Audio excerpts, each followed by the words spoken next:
Hello guys, I am Shahzad Ahmed and welcome in lecture number 15. This is the conclusion lecture and or tutorial. We are going to discuss what you learned and how many things we have discussed in our previous lectures. So we are starting from the zero. First of all, this is the cPanel series. And what is the cPanel? cPanel is a panel where you can manage your entire website from the dashboard. Make sure this is the panel or the dashboard, it's totally depend upon you. So these are the terms, panel or the dashboard. Okay, so you have your domains. For suppose whenever you purchased any hosting from the HostGator or GoDaddy or from the other hosting provider, so definitely they provide you the cPanel access or the credentials. So log in with the cPanel account with your credentials. So as you can see, it's currently showing me the dashboard, and now here you can manage all your website. So my domain is shexy.com. so you can see this is my domain and this is the cPanel of this domain.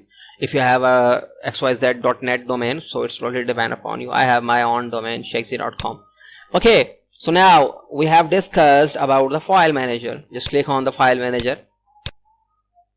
We have discussed about all the directories and the public underscore HTML.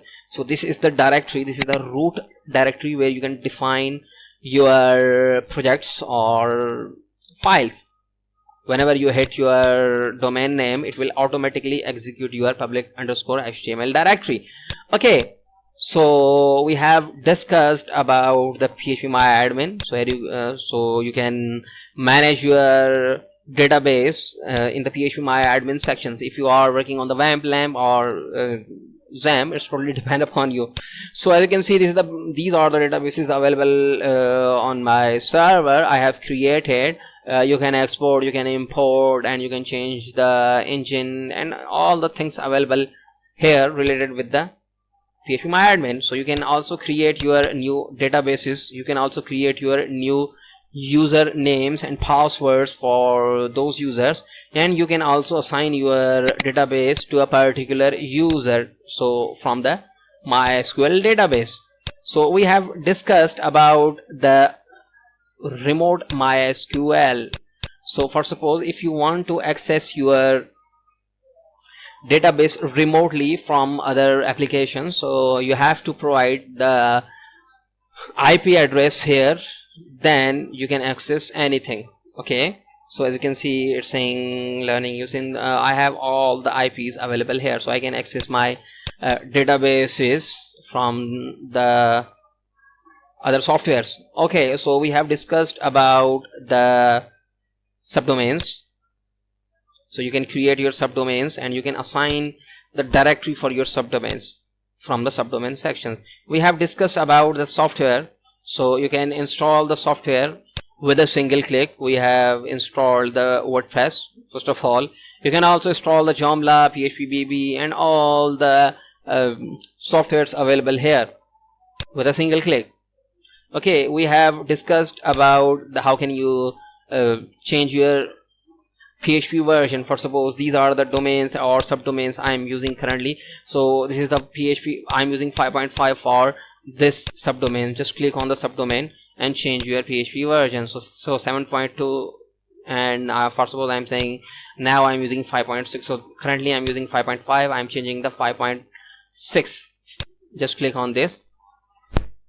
So you can see it's saying you have successfully changed your PHP version. So I'm using 5.6 for this subdomains. So you can change your PHP version from here, and also you can change your multiple INI editor.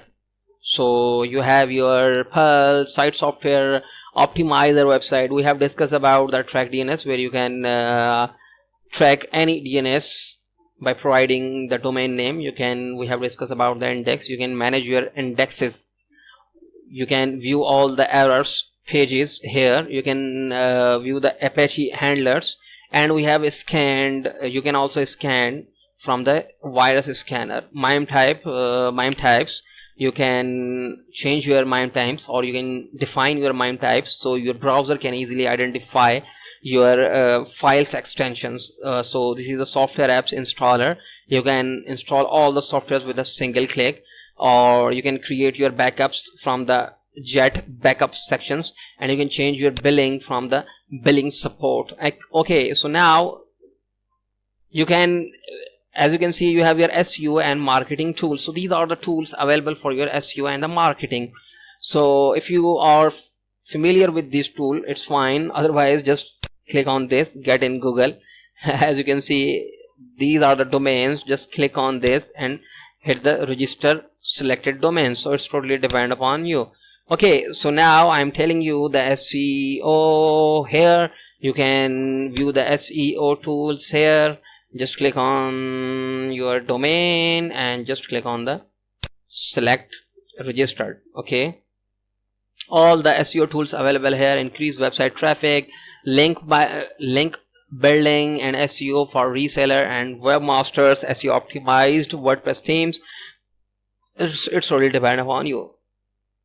We have also discussed about the emails. I think we have discussed about the forwarders. We have discussed about the MX entry. Where is the MX entry? MX.